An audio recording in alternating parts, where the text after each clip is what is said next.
The following is a live presentation from the Ohio School Boards Association. Well, good morning and welcome to Presiding with Purpose, the board president's role. My name is Kristi Robbins and I serve as Director of Board and Management Services here at OSBA. And with me today are Teri Morgan, who's our Senior Deputy Director of Board and Management Services, and Quinn Maceyko, who is a Board and Management Services consultant. So we are happy to have so many people joining us this morning. We're going to be talking about the board president's role from a practical perspective. We'll touch on kind of high-level requirements related to sunshine laws, executive session, and public participation. But this is more or less centered around the board president's role from a practical perspective. So the things that we're going to be covering today are leading as board president. We're going to be talking about presiding at board meetings, working with your board and administrative leadership team, and engaging with your community. We're also going to be entertaining your questions, your comments. Quinn is going to be monitoring the chat. So many of you have great experience in this area. If you'd like to share your experiences or if you have questions as we go along, we would love for this to be interactive. So as we get started, before we move into whether or not you should run for board president, I want to turn to Teri. Teri has great experience serving on boards of education and served also as a board president. So I want to ask Teri, how did you ultimately decide that you were ready to step into the board president role? Certainly, it's one of those things that if you're going to complain, then you ought to offer a solution. So I was finding board meetings a little frustrating. And that's the key, is a good meeting, and that's the board president's responsibility. So I stepped up because I felt like I could organize it better and keep things flowing and make sure that we had some conversation. Okay, thanks, Teri. So in considering what skills you would have or might have, or whether or not you should run for the board, some statements here, and if you think about it for yourself, whether you strongly agree, or disagree, you should think about things like you working well with others, being a good listener, being an effective communicator. Do your fellow board members trust you, and do you do everything you can in your power to maintain their trust? Do you recognize the strengths of other board members and try to use those strengths to benefit the school district? Do you know parliamentary procedure, or at least the basics of parliamentary procedure? Are you fair? Do you ask good questions? Good governance is about asking good questions. Do you prepare thoroughly for meetings as a board member? Are you able to keep cool during heated discussions and debate? Do you understand the difference between the role of the board president and the role of the superintendent? And are you willing to assume the extra duties and responsibilities of serving as a school board president? So if your answer is yes to the majority of those questions, then ultimately you are ready to step into those shoes as school board president. So as we get started, I'd like to turn to Quinn for a moment and ask Quinn what his thoughts are in terms of what skills are necessary to be a successful board president. Quinn has worked across the state with boards, has seen very effective board presidents, has seen some who are not necessarily effective. So Quinn, what would you say? What are the skills necessary? Well, I think the first one is to talk about communication, and that's because you have to deal with internal communication and external communication. You are looking to talk to superintendent, having consistent communication with them, especially in meetings that come to setting your agendas and putting those together. You know, you have to have knowledge of if that's part of your policy and your role as board president to be together in those conversations. Also communicating with your fellow board members too, because if you don't feel like they're getting the same information as you are as board president, everybody's equal there in your role, no matter if you have the title of president or not. So ensuring that that is all fleshed out to the rest of your members. being a good listener as well, because you have to navigate discussion at board meetings. You have to navigate comments that are given from the 4 others that are on your team, including yourself, in order to form that consensus that is best for your school district. So that's a very big task for you to do that as you go forth when you're debating agenda items and initiatives there in your meetings. And also to comment back on Teri's, which is being an organizer, because you have to have structure at your meetings. The knowledge of parliamentary procedure, understanding just the basics, as you said, Kristi, what's a motion, what's a second, how to navigate discussion, who gets to actually first say in debate, and then who gets to comment back, and have those rotating forth in the parliamentary procedure process before casting votes. So those would be the definite 3 things that I think you have to have in mind as you think about tossing your hat into the ring for board president. Great, thanks, Quinn. We have some additional skills that we want to touch on, and Quinn really hit some of the big ones that we should focus on, communication being one. Really, the board president serves as a facilitator. The board president has no more authority than other board members, so that's important for us to remember. Being a good facilitator involves being able to promote and guide discussion, making sure that we keep focused on district goals, looking at your Board of Education and the leadership team as a team, and working on building that team through relationship building with the superintendent, with the treasurer, with the Board of Education. Quinn mentioned being a communicator, so that includes being a good summarizer, being an encourager, being someone who can articulate decisions that have been made by the board. Also having some experience and some skill in public and media relations. Deep knowledge of policy is very important, and being willing to be a lifelong learner and understand that you are a learning board and there's always ways to improve. When we talk about president as leader, I mentioned that for the most part, the school board president is neither more nor less than one of the members of the board. There's no greater authority in terms of the weightiness of the board president's vote. In Robert's Rules, if you're familiar with Robert's Rules of Order, the reference is the president serves as the servant of the assembly. So when we say serves as first among equals, that's what we mean. Someone who is responsible to the board. So as a president, as a leader, it's important for you to focus on vision, focus on mission, focus on core values and the strategic plan. Also, keeping student achievement first and foremost. So ultimately, we need to remember that the overarching mission of every Board of Education is continuous improvement in student achievement. So making sure that you are able to facilitate these board meetings in an effective fashion. So some of the key responsibilities that we'll talk about, and Teri and Quinn can jump in as we go through these, making sure that your district has a strategic plan, has an active strategic plan. If you don't, OSBA can certainly help you with that process, but the strategic plan aligns all other plans, helps to focus on the vision, the mission, the values, the goals, the priorities of the district. And that's where the board needs to focus. The president also organizes the board's work. Teri shared that organizational skills are key to being successful in the board leadership role as president. Making sure that board members are kept fully informed, so making sure that you're sharing information while being cautious about the Open Meetings Act, so being very careful about that, but communicating clearly with your board members, making sure that you preside at the board meeting. So you are someone who is orchestrating the board meeting, making sure that people have an opportunity to speak, to share their perspective, and ultimately promoting healthy deliberations. Another responsibility is appointing ad hoc committees. That's a responsibility of the board, and that is something that's done in concert with board members. Teri, you had something to add. Yes, I think one of the really critical pieces of the board president is to set the culture.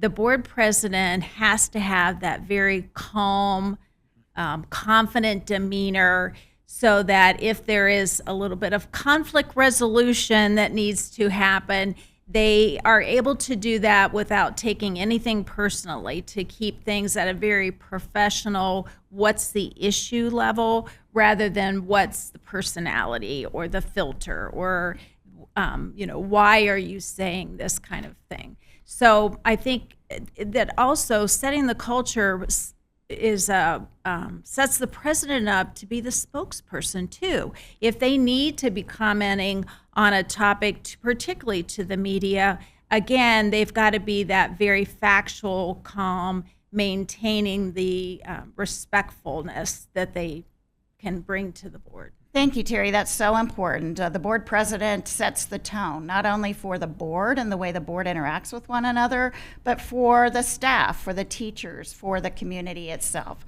So very important to make sure that you understand that you are leading a meeting, that you're facilitating the meeting, facilitating the discussion, and you're doing it in a calm manner, in a way that's going to ultimately reflect on the way that we want others to interact in our community, and it's a good opportunity to be a role model for our students as well. Another key responsibility is related to leading the board and setting annual goals. And this is an opportunity through a board self-assessment to identify opportunities for improvement for the board itself. And the board goals should be aligned with district goals, but they're for the board. They're things related to the 5 standards of excellent board leadership. And these are things like being responsible in terms of school district governance, making sure that you have a commitment to high expectations for the district. You're creating a condition for district student success. You are also making sure that there's accountability in all areas and that you're engaging community members. So we have an opportunity to work with you as facilitators, as consultants here at OSBA, to do a self-assessment, and that leads ultimately to goals and opportunities for improvement. And then finally, another key responsibility is ensuring that the superintendent and treasurer evaluations are conducted annually. That's something that's required by law for the boards of education to do. So it's something that, again, we can help you with if needed, but making sure that as board president, you're leading that effort to make sure that you're meeting that obligation. So Quinn, did you have something you want to add? I'd just like to add, to go back to your first point there and the responsibilities about the strategic plan and how big that plays a role. And it comes back to those skills of being an organizer and having a structured meeting, which is to incorporate that strategic plan into your meeting agenda. How often are you going to get reports on that strategic plan? Are you going to, maybe you have 4 goals and you rotate through and have a report on 1 goal a month as you go forth throughout the year? And in addition to that, to keep that mission and vision at a forefront, many boards of education read those statements prior to a meeting, and that's a good role as a facilitator to go forth and also read those as you start out, to get everyone in the mindset of this is why we're here as a board of education. Our mission of what we do every day to accomplish and aspire towards that vision that we'd like to be later on. Yes, that's a great point, Quinn. And many boards of education include the vision and the mission and even values or guiding principles, if they have, on their agenda, along with strategic priorities, so they can keep that at the forefront of the work that they accomplish. When we talk about presiding at board meetings, ultimately the board president and sometimes the vice president is responsible for working with the superintendent, meeting with the superintendent and treasurer sometimes to prepare the board meeting agenda. When we talk about establishing and implementing operating protocols, this is done with the board. And when we talk about operating norms or operating protocols, these are expectations of one another. And it's often a good opportunity at the beginning of the calendar year to either revisit your operating guidelines or protocols or create them and make sure that everybody's on the same page. And we're talking about things like that are fairly common sense, but sometimes need to be stated. Agreeing to always be prepared to read the material that's sent to you prior to the board meetings. If you have rules related to cell phones, making sure your cell phones are off or that you're not texting one another during the meetings. Any other protocols, Quinn or Teri, that might come to mind for boards that they might want to talk about? Communication-wise, how they interact with one another. What are your thoughts about that? Certainly the board handbook that we encourage boards to have, either using our template or their own, is a good way to have something in front of you that, what if this happens, we're going to do this. I can remember many times I knew there was going to be a challenging discussion, and so I would sit down with the superintendent and sometimes even the district attorney ahead of time and say, okay, if they say this, can we postpone? Can we table? If this gets out of control, what are we going to do? Thinking ahead and having some scenarios in that board handbook are always helpful. Okay, great. Yes, you took everything right out of my mouth. Exactly right. Yes, but if you don't have a board handbook, it'd be a very good idea for you as a Board of Education to go through that process. And in OSBA, we can assist you in that process to go forth. But it's just a very sound founding document that when new board members are elected, to get them established to the protocols you all have set up. And then as board president, to lead a process where every year or maybe every 2 years, you go through and review that document. Are these the current protocols we want to keep going forth with, or do we want to evolve these to make those a better set that'll help us communicate as a Board of Education?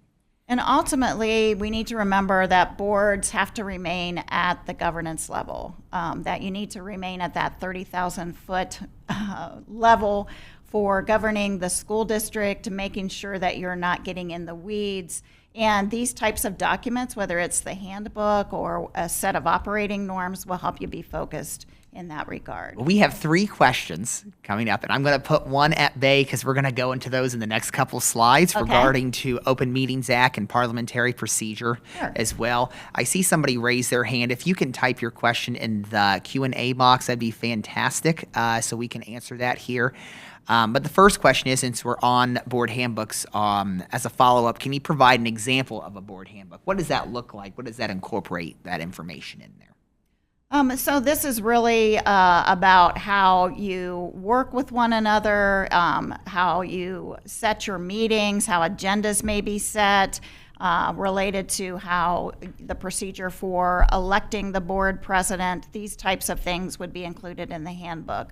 We have a template that we can share in terms of table of contents. So if you're interested in that, you'll have our contact information on the slides that you'll have access to, and we'd be happy to send that to you as well. Anything else, Teri, that you might want to include? One of the things that oftentimes is important is a code of ethics. Yes. And we have a sample one, and we would encourage the board handbook to have that front and foremost, because sometimes it gets into gray areas, and if you follow those, just like keeping kids first, if you keep your focus on the right thing, then everything else will fall into place.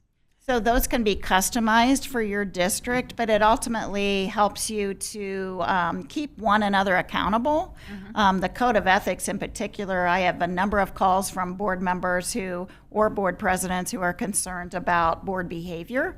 And if you have a code of ethics that you've all agreed to, you can point back to that and make sure that you're all on the same page. Quinn? And in OSBA's board handbook service, I have the opportunity to facilitate one and customize for you all towards your district. And that's the ability where it can be connected from that table of contents section to your board policies and have language in there as well.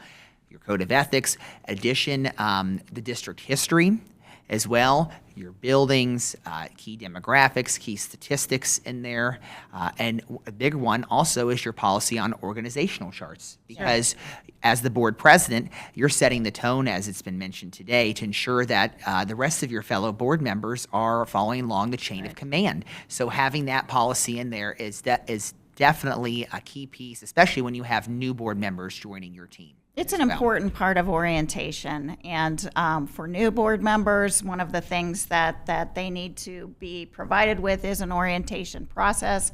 It's not a one and done type thing. An orientation for a new board member should really take I would say the first year or so, to be able to cover everything that needs to be covered, and focusing on the handbook, focusing on the strategic plan, focusing on policies. Those are the types of things that need to be included in orientation. One of the things that we developed that we can also share is the onboarding checklist. And it's a document that just puts those kind of things in writing. Not that you're going to learn them all in the first month that you're on the board, but it reminds you to ask questions, find out about this and find out about that. So we can share that with anyone that would like to have that too.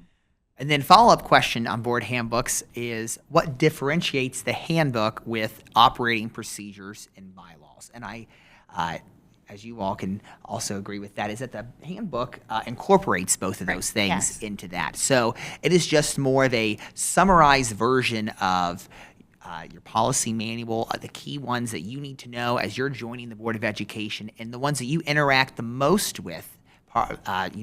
Public participation, evaluations, organizational chart, communication amongst the board, setting the agenda, all those things, and they're just incorporated in there. So it is an easy, get your fingertips on it document that you can go in there. One-stop shop, exactly, Teri. All right, next question coming in. Before that, I will address the comment. Yes, we will send along the checklist to someone that commented there. So we will make sure that is sent out. Which is, what are the advantages or disadvantages to changing board presidents every year, or having someone be president for numerous years? Well, I can speak to that, having been a board president. What we typically would do is have the vice president move into the president's role, so that the vice president had an opportunity to be mentored by the president. And there were times where the president chose to, or asked to, be elected for 2 or 3 or 4 years. A lot of it has to do with skill. With ability to give extra time to complete the roles or conduct the board meetings, and to make sure that you're addressing the responsibilities of the board president. So I think it's advantageous for all board members, if they have the skills and if they have the time, to rotate into the vice president or the board role. But what was helpful in my district was having someone who was interested in serving as a board president serve as vice president for a year or two, work with the board president to better understand the responsibilities, and then move into the presidency themselves. All right, other questions, Quinn? Not right now. There is one that came in, but we're going to discuss that in the next Very coming good. slide. So I'll incorporate thank you that for there. your questions. We appreciate. We want to make this as interactive as possible. And please, as somebody commented on there, do not use the chat feature. Use the Q&A box feature there, so we can answer those questions and get those in for you. Thank you. All right. And then the final thing, and we did touch on this, but the board president needs to set a positive tone. The board's behavior is ultimately going to set a model that's followed by your local community and by district staff. So making sure that you are approaching your role as board president in a positive way.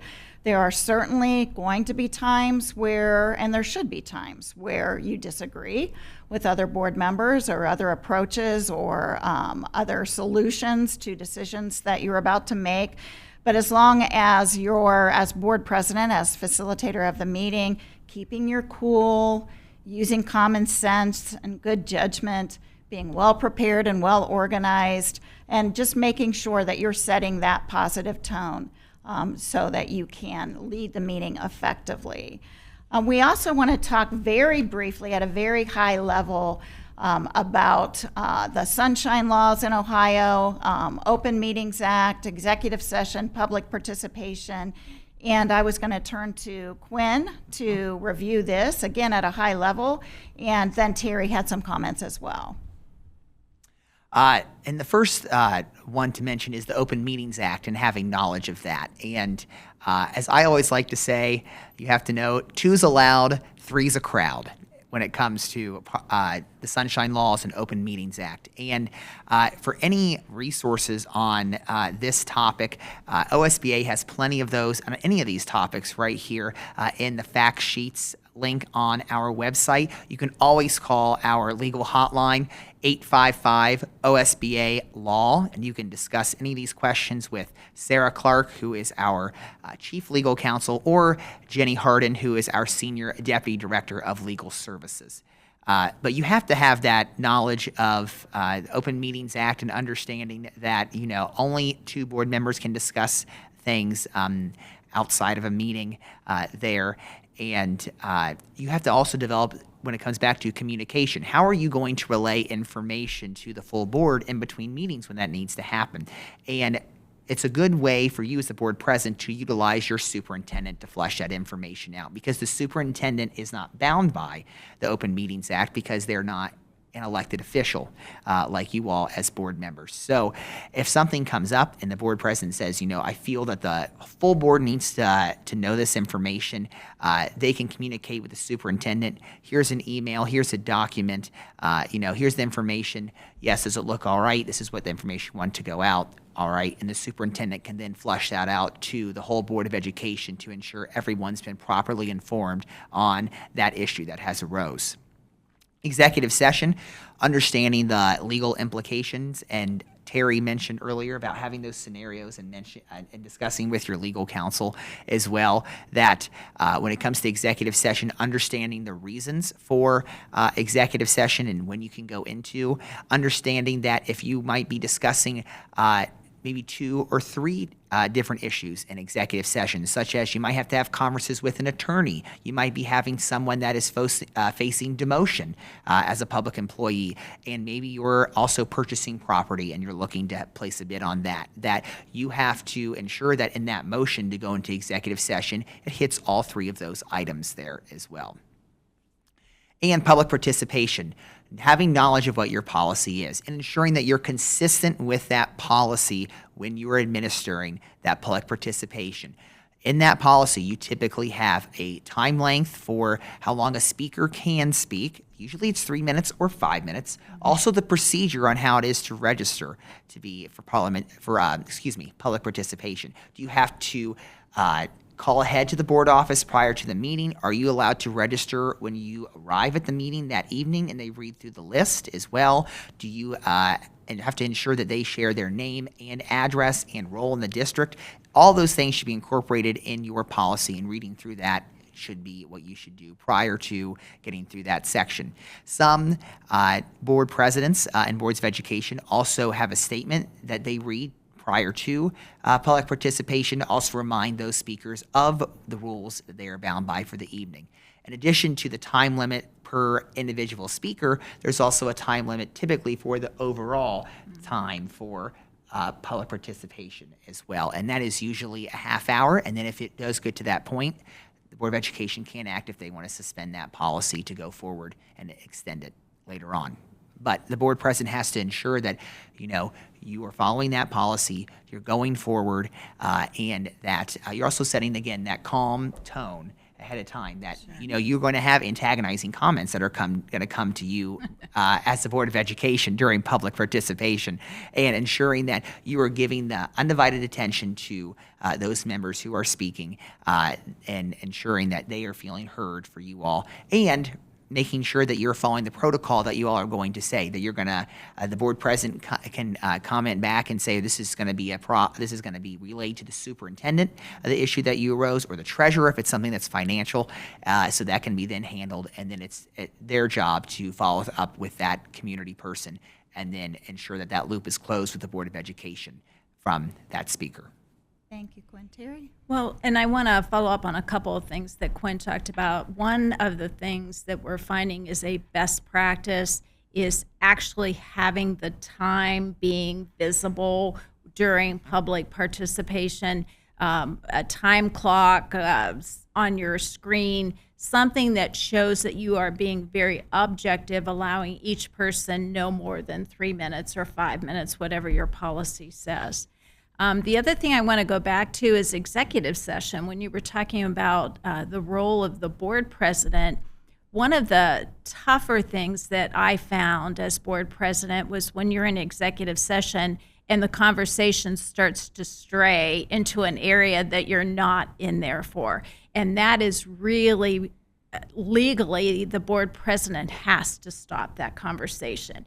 And it's tough, particularly if you're all friends and you're getting along, you have to say something like, please stop talking about that. Or if it's more of a confrontational kind of situation, it becomes hard too. So I think that's a real key responsibility of a board president. And the final thing is that I would like to quote one of my favorite attorneys, Jenny Harden, on our staff. She and I had a conversation, and I have since seen her follow up in an article that I think Kristi's going to talk about later that was in our journal that has really good information. But we have so much trouble with public participation, both board members and audience, thinking that it can be a conversation, that it can be two-way. And that is not a best practice. You do not want to get in the habit of having any of those conversations at that point in time. And Jenny and I talked about it really isn't participation. So public comment, in my opinion, seems a much better way of a heading because, again, it's saying we're allowing you to comment to us and we are listening. And I think that's possibility, even if your policy says public participation, according to Jenny, you can put on your agenda public comment. And one of the most challenging things that I encountered when I first became a board member and then later board president was I really had to fight the urge not to respond to public comment because I wanted to make sure, these are community members who voted for us, likely voted for us, and elected us to office. And I wanted to make sure that they knew they were being heard and that we were going to be responsive to them. But the whole idea is to listen. Right. And you don't have all the answers. It's not the board president or the board member's job to fix things.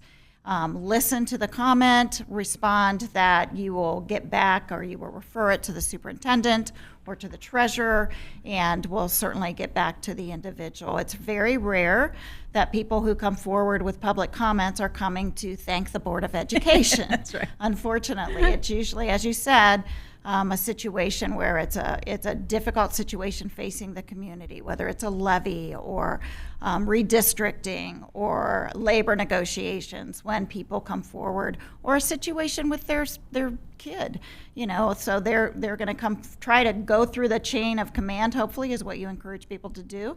But ultimately, if they feel like they're not getting an answer, maybe not the answer that they want to hear, but an answer, they're going to come to the Board of Education. And presiding over the meetings, important for the president to remain calm, to listen, to take notes, and then to make sure there's follow-up.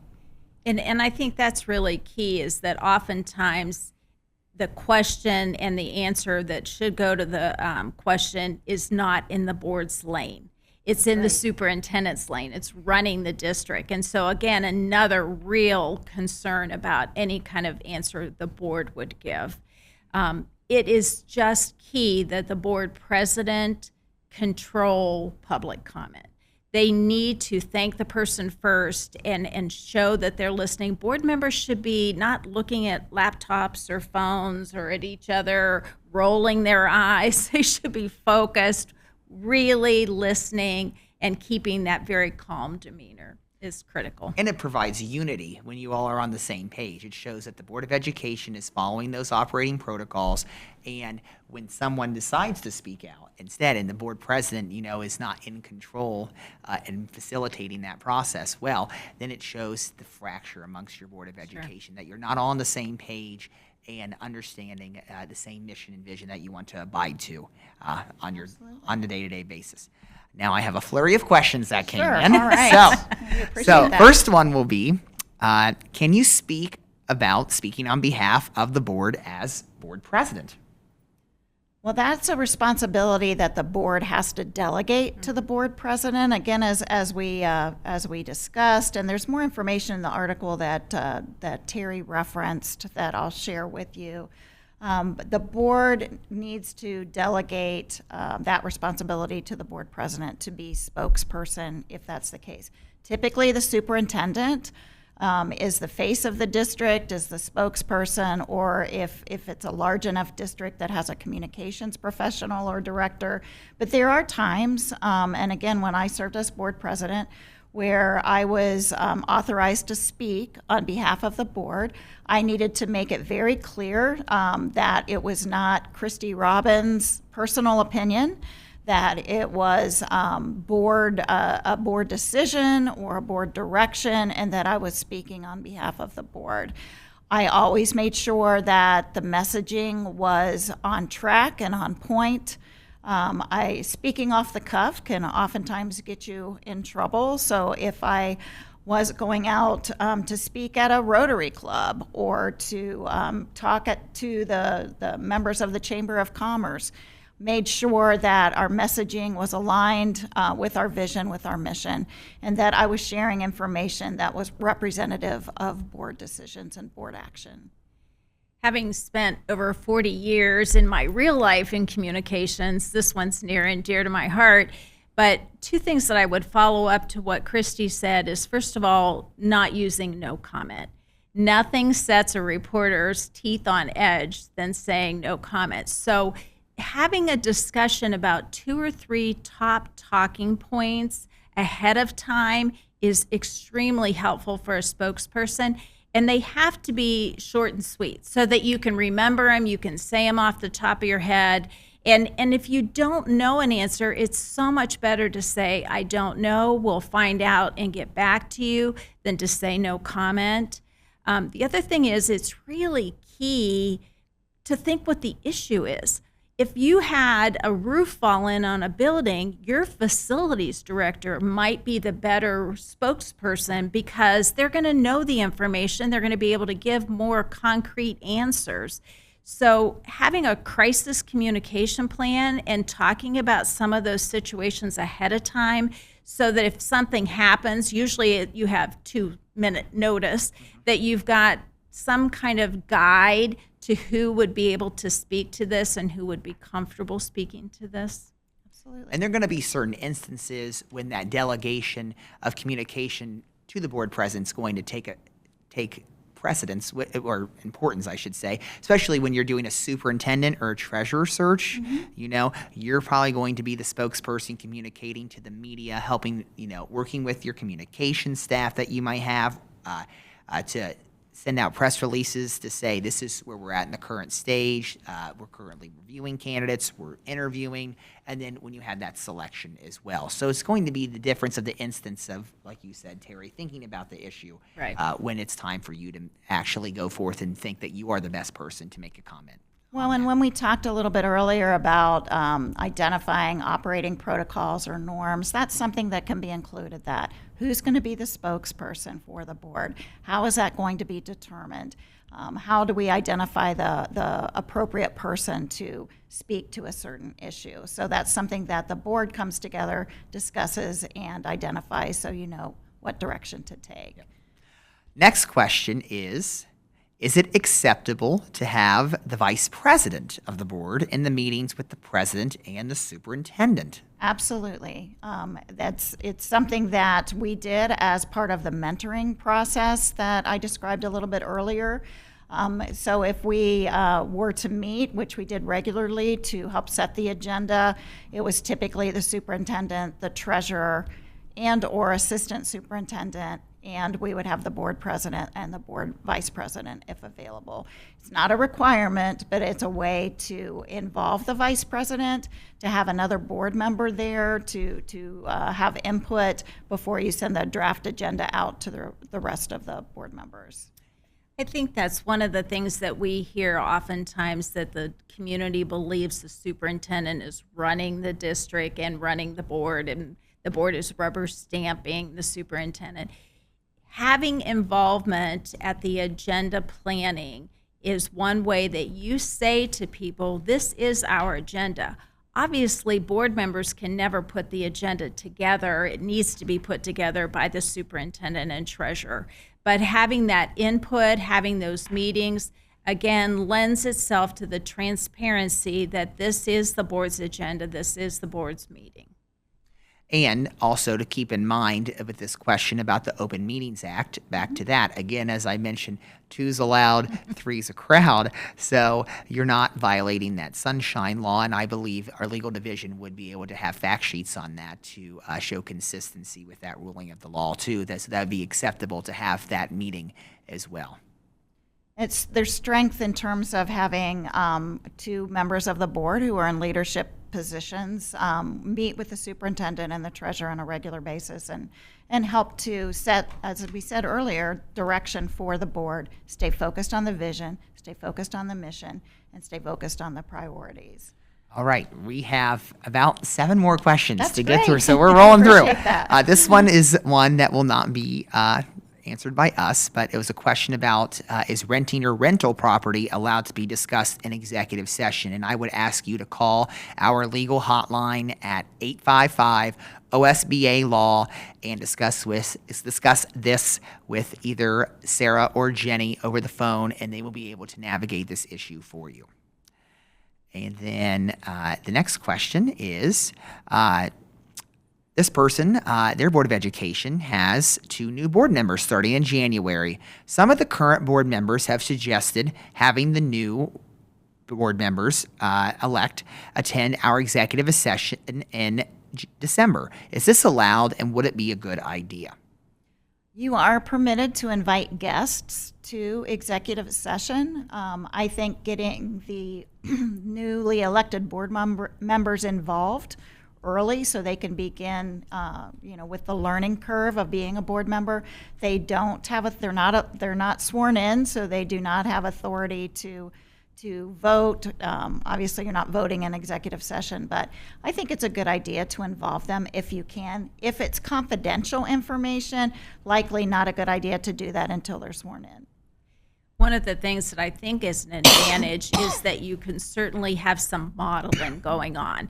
The current board members are, used to the idea of what we can discuss in executive session and how to handle that discussion. And a new board member coming on would have that experience. Again, maybe not participating in discussion, but certainly listening.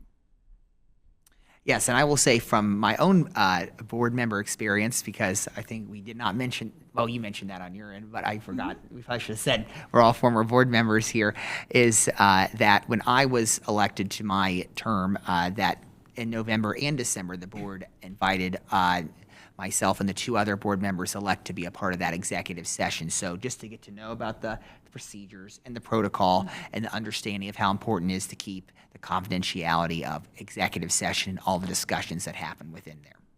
Great. All right. Next question is, are public comments typically at the beginning or at the end of the meeting? I can share how my district handled it. I'm not sure if they currently handle it this way. We had 2 opportunities for public comment.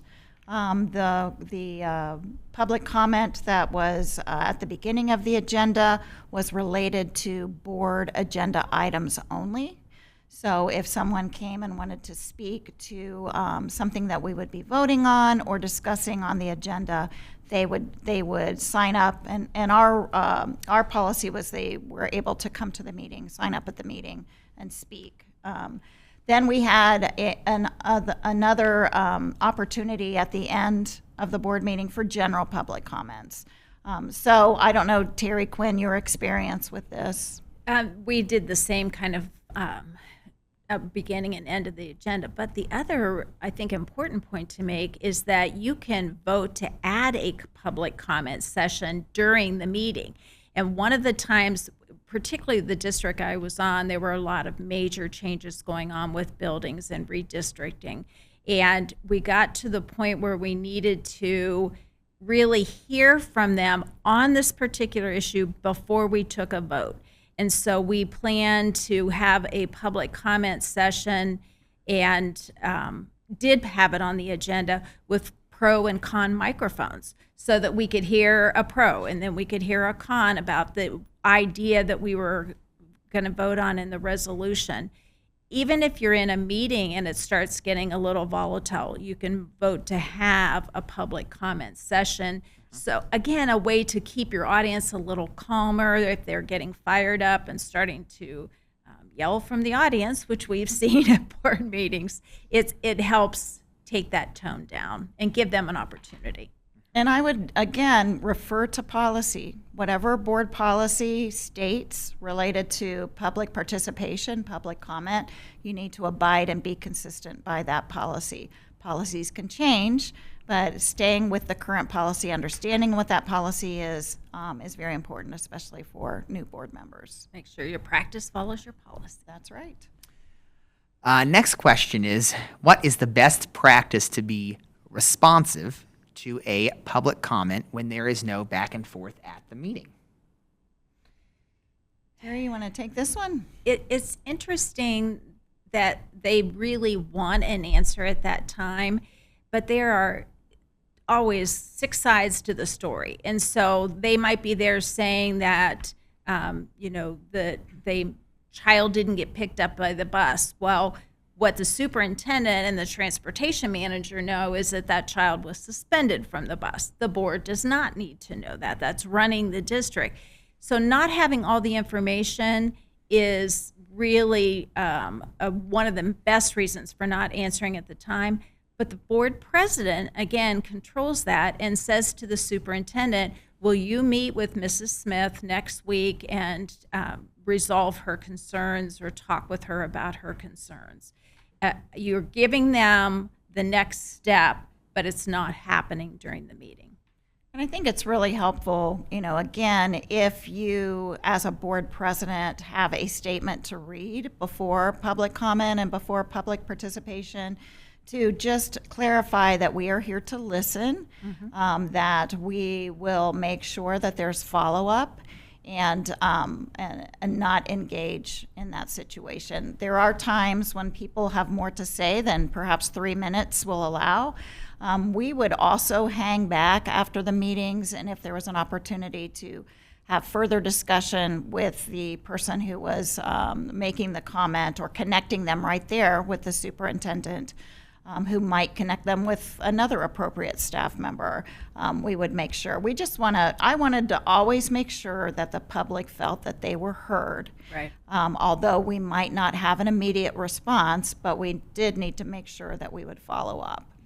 One other quick thing, I think it's important too for the board and also the superintendent not to have surprises. So perhaps the transportation manager is sitting in the meeting. You don't want to say, oh, well, the transportation manager's here, let them answer your question now. Again, all of those answers and discussions should be outside of the board meeting. It is a meeting of the board in public. It is not a public board meeting. And Teri, I'm going to ask you to say that again, because that's something that's so important for new board members and for the president. When someone said that to me, it made all the sense in the world. Right. So again, it's a meeting of the board in public. It is not a public meeting.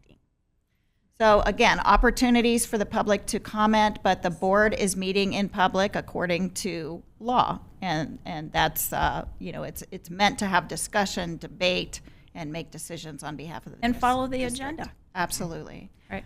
Next question. I would appreciate any ideas you have for encouraging responsible and informed boardsmanship from a newly elected board member who is refusing to participate in the district's new board member onboarding policy. So how could a board president handle that situation?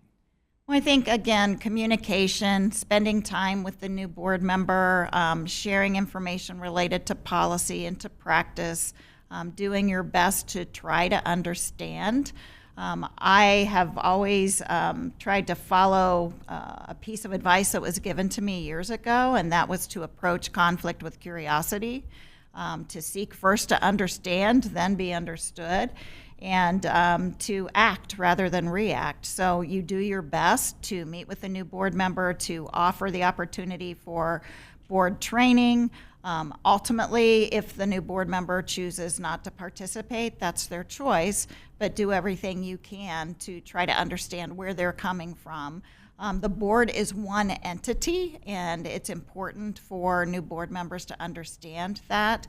While there may be split votes, you need to move forward and support whatever the majority of the vote is. And oftentimes that doesn't happen, but it's very important for making sure that the district is doing what's in the best interest of the students. It's not only one entity, it's an evolving entity as Yes. well. You know, you might serve on your Board of Education for, let's say, 5 terms, but at some point when your 5 terms are done, someone else is going to take that spot. So you want to continually want to think about leaving the best place for the next person. So as this new person comes on, provide them with as many opportunities as you can. Continually, as you said, Kristi, to communicate with them and continue to try and have a conversation with them that we would like to welcome you in as a new part of our team. We are all equal here as a Board of Education. So let's get on to the right, on the right foot as we go forth with this new leadership team here for our school district. Next question is, what do you think of the issue of residents asking questions during public comment, but providing a response in private to the resident afterwards? Shouldn't the response be public as well, as long as it is not about personnel in nature? We made sure that if it was not a confidential situation involving a student or involving personnel, that there was some type of public response at the next meeting. Where we had an item on our agenda for board comments at the end of the meeting, and there's also a superintendent's report. So if it's something that we need to make sure people know that we followed up on, it would be included. And if it was appropriate, the superintendent would either follow up with this situation was brought forward. We were able to get with Mrs. Smith and resolve the situation. If it's important for people to know how it was resolved, then to share that. I think it's going to depend on your situation too, Absolutely. because it might be a very individualized situation where, let's bring up, Mrs. Smith's son, Johnny, and she's unhappy with his 2nd grade teacher. Well, it might not be that the whole public needs to know about how there's a resolution with that situation, but maybe you have, I was about to say 6, 7, but I don't want to say that right now. Thank you, I know, I'm sorry. But maybe you have 10 or 12 people that come and discuss about the district selling a piece of property, Right. or maybe purchasing a piece of property. Sure. And that's a very big picture issue anyway, that the Board of Education is going to be involved in that. So that would be an instance where you would want to have a public response to ensure that your community is informed about what the result is of that purchase or sale of that property. And you want the board to be trustworthy. You want the board to be credible. You want the board to be transparent. And so making sure that you're following up on these comments or requests is so important, because as we know, actions speak louder than words, and it's going to impact trust and credibility. Right. Next question is, you've referenced some assets and materials available. Could you share your screen and show us where these are located on the website? If you would comment back to us and let us know what materials you're looking for, such as the onboarding checklist, or if there's something else that we've mentioned as well when it comes to the articles or that, then one of us 3 can reach back out to you and send those information, or direct that to you on the website as well. All right. And then the next one, is there a 1-page fact sheet on parliamentary procedure? We'll discuss that in the next slide when I get there. We probably need to get And there. we probably need to get there. I know I have 4 more questions at some point as well. Let's try to move Let's along move on with the part- slides, yeah, which is fine. And then we will get to the questions, Yes. certainly. So Quinn is one of our resident experts when it comes to parliamentary procedure. So that was something when I was interested in becoming the board president, I was not fully familiar with parliamentary procedure.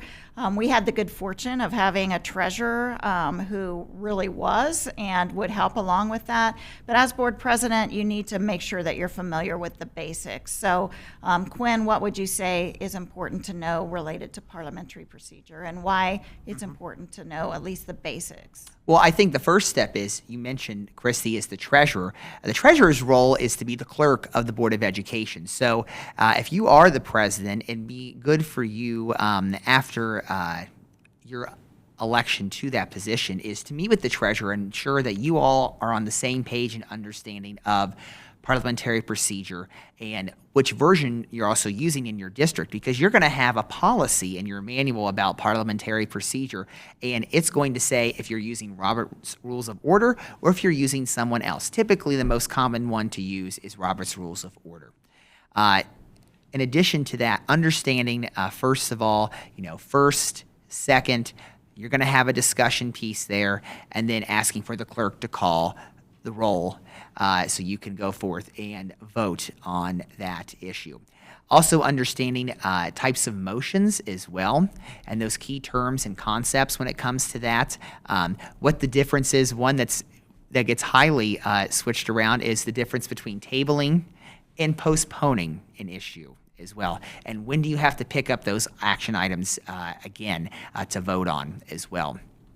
So we have publications here at OSBA. We have resource and fact sheets. Someone was asking about those. Yes. But we also have publications that you could purchase that would help along with that.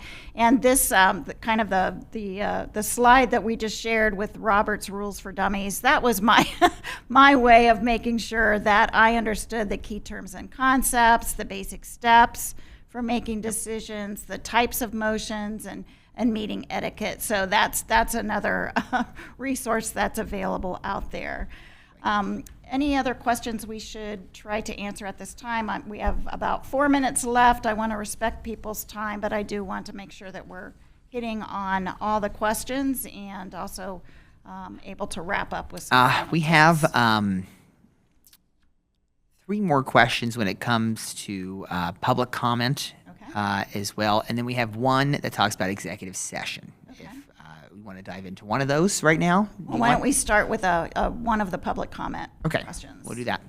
Can you have public comments at every board meeting, even if the meeting is considered a work session? And I'll actually comment on this one first, because I just discussed this with a district last week, which is it's back to what's in your policy as well. If your policy says that at every regular board meeting you will hold public comments, then you will have to hold public comment there as well. And if you are approving that slate of work sessions there at the organizational meeting, that is now considered a regular meeting. So you're going to have to go forth and follow that policy as well. And I know Jenny Harden and I had a good discussion with this with the district this past weekend. So she would be a very good person to dive into deeper on this, but you need to go forth and look at what your policy says if when you're going to hold public comment to go forward with that. All right. What about the executive session? The executive session one is, are guests bound to the confidentiality of an executive session?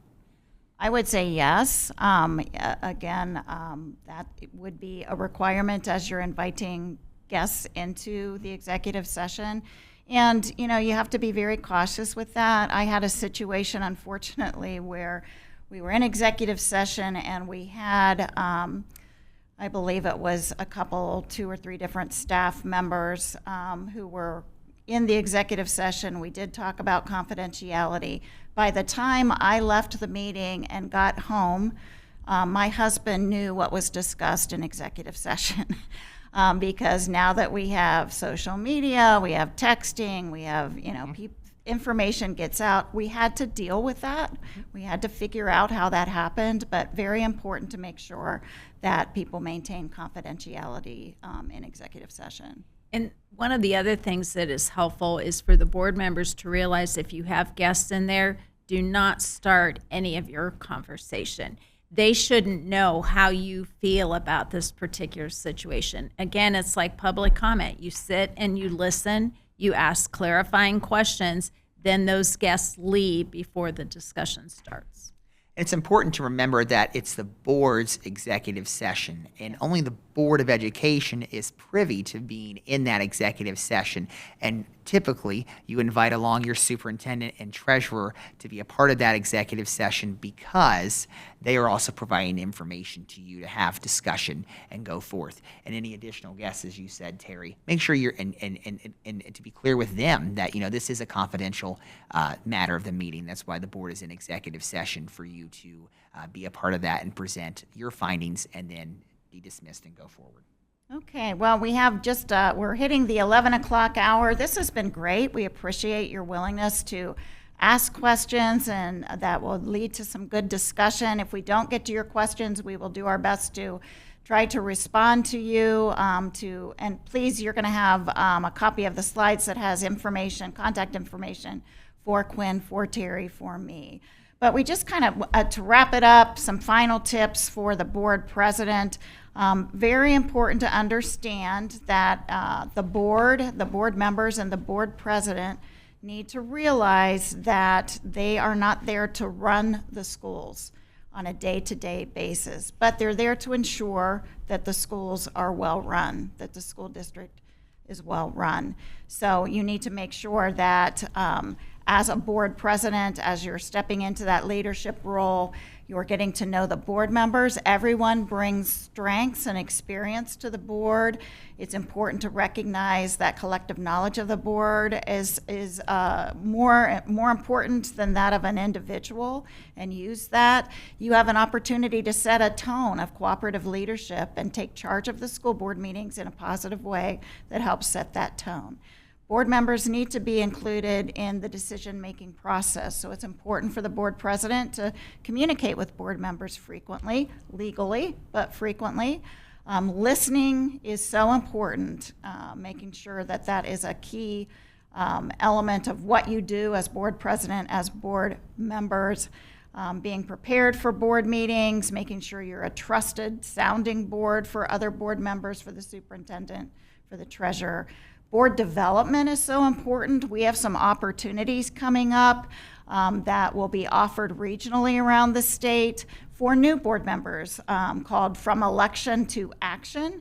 And these are very well attended. We have nearly 700 new board members who were elected in the state of Ohio in November, and so we have an opportunity for new board members to come together for a 2-day workshop that will dive into governance, to policy, to advocacy, to funding, to the legal aspects of serving on the board, and making sure that you build good relationships as well as staying cool even if you come under attack. So Teri, Quinn, any final tips? I would just like to, because we said we would say this, the article that we've referenced a couple times was in the October 2025 journal, just last journal, and it's called The Board President, Legal and Practical Tips, and it's by Kristi and by Jennifer Harden, and would be available on our website, again, under the journal articles if you still don't have your October journal. But I'm hoping you keep them all and look at them frequently. But my last tip would come from that article, which Kristi actually gave in her answer, and I thought was so important, and that is leading without dominating. You are leading and running a meeting. You are not controlling and dominating. Thank you. Quinn? I think my final thoughts for today with tips and tricks would be is that do your best to be able to tie those threads together, because that's what you're doing essentially. Each one is taking a sewing project, each 5 of you, and you as the board president is trying to weave those all together and make yourself out a nice sweater from all those threads. So to be able to show that you have focused on your goals as a district and continue to move your district in a successful, positive, and effective direction for your community as well. The last moment that I want to also mention is that Jenny Harden did comment in the Q&A box, and Scott Clay also put it in the chat, that parliamentary procedure fact sheet as well. Very good rundown on the types of motions, the threshold for vote, whether it's a majority or 2/3, whether it's debatable or non-debatable. So if you were looking for that resource, please be sure to click on that link below to utilize that later on. And before you close, Kristi, I just want to wish all of our members Merry Christmas, Happy New Year, Happy Holiday Season as you go forth and wrap up 2025. All right, thank you, Quinn. So just in closing, a few comments about successful boards. We mentioned that it's important that boards have a climate of trust and support, an ability to communicate and share information about significant matters, that goals and decisions are understood and accepted, that all board members feel that they have an opportunity to influence what happens in terms of being able to participate, being heard, having a voice. Teri mentioned that leadership as a board president is not restrictive, punitive, or highly authoritarian, that you are a facilitator and a guide. And ultimately that people, board members, superintendent, treasurer, accept and implement assignments and decisions as made. So we wish you success in the new year. We really appreciate your service. It takes a lot of time and attention and dedication. And ultimately, we're here to serve the students of our state. So keep that in mind. Keep that always at the forefront of your decisions. And we thank you. We hope to hear from you. We're here to help you. Feel free to reach out if you have additional questions. Thanks so much.